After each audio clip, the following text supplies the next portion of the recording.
নমস্কার বন্ধুরা, কেমন আছো তোমরা? আশা করি তোমরা সবাই ভালো আছো।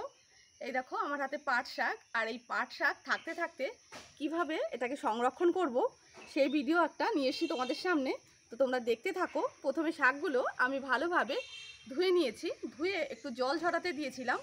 এবার সমস্ত পাতাগুলো ছাড়িয়ে নেব, তারপরে আবার ফিরে আসছি তোমাদের সামনে। তত সময় দেখতে থাকো রিতার সঙ্গে। বন্ধুরা, সমস্ত পাট পাতাগুলো আমি ছাড়িয়ে নিয়েছি।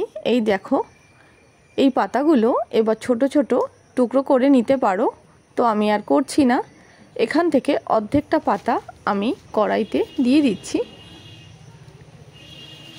বন্ধুরা, পাট পাতা তো কিছুদিনের মধ্যেই শেষ হয়ে যাবে, কিন্তু এইভাবে তোমরা পাট পাতা বহুদিন সংরক্ষণ করতে পারো।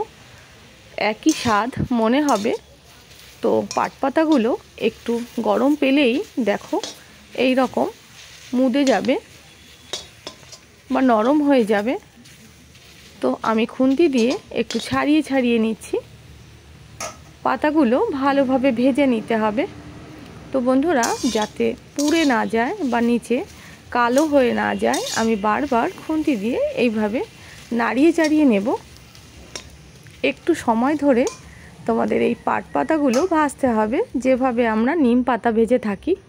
তো কিছুটা ভাজা হয়ে গেলে আমি এর মধ্যে পরিমাণ মতো লবণ দিয়ে দিয়েছি, আর কিছুটা পরিমাণে হলুদ দিয়ে দিয়েছি।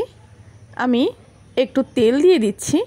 আমি এখানে সর্ষের তেল ব্যবহার করছি, কিন্তু বন্ধুরা তোমরা চাইলে এখানে সাদা তেল ব্যবহার করতে পারো। আর সাদা তেল দিয়ে এই রেসিপিটা বেশি ভালো হবে। এবার সমস্ত কিছু ভালোভাবে আবারও মিশিয়ে নেব। এবার মিশিয়ে এটা আবার ধিমি আছে একদম ভেজে নিতে হবে। বন্ধুরা, কাজটা কিন্তু সবসময় কম আঁচে করতে হবে, যাতে নিচে পুড়ে না যায়। তো নাড়তে থাকতে হবে। আর দেখো বন্ধুরা, শাকগুলো কিন্তু পুড়ে যায়নি, দেখেই বুঝতে পারছো ভাজা হয়েছে। তো আওয়াজ শুনেই বুঝতে পারছো কতটা ভালো ভাজা হয়েছে, মুচমুচে হয়েছে। তো বন্ধুরা দেখো, ভাজা হয়ে গেছে। আমি এবার একটা প্লেটে নামিয়ে নিচ্ছি। কতটা মুচমুচে হয়েছে বন্ধুরা তোমরা দেখো। এইভাবে ভেজে পাতাগুলো গুঁড়ো করে নিতে হবে। তো বন্ধুরা, আমি গুঁড়ো করে নিচ্ছি। দেখো কতটা ভাজা ভালো হয়েছে, যে কত সুন্দর গুঁড়ো হয়ে যাচ্ছে। এইভাবে বন্ধুরা আমি পাতাগুলো সংরক্ষণ করে রাখবো, আর বাদ বাকি পাতাগুলো ঠিক এইভাবে আমি ভেজে নেব। বন্ধুরা, পাট পাতার রেসিপিটা তোমাদের কেমন লেগেছে অবশ্যই কমেন্ট করে জানিও। আর যদি রেসিপিটা ভালো লাগে তাহলে একটা লাইক কমেন্ট করতে ভুলো না। আর যে সমস্ত বন্ধুরা আমার চ্যানেলটাকে সাবস্ক্রাইব করনি, তারা সাবস্ক্রাইব করে এই বন্ধুর পাশে থেকো, আর বেল আইকনটি প্রেস করে রেখো, যাতে ভিডিওটা তোমরা তাড়াতাড়ি দেখতে পাও। আর ফেসবুক থেকে যে সমস্ত বন্ধুরা দেখছো তারা আমার চ্যানেলটাকে ফলো করে রেখো। একটা কাচের বয়েম নিয়েছি, বয়েমটা ভালোভাবে মুছে নিয়েছি যাতে এর মধ্যে কোনো জল না থাকে। এবার এই গুঁড়ো করা পাতাগুলো আমি এই বয়েমের মধ্যে একটা চামচের সাহায্যে রেখে দেব।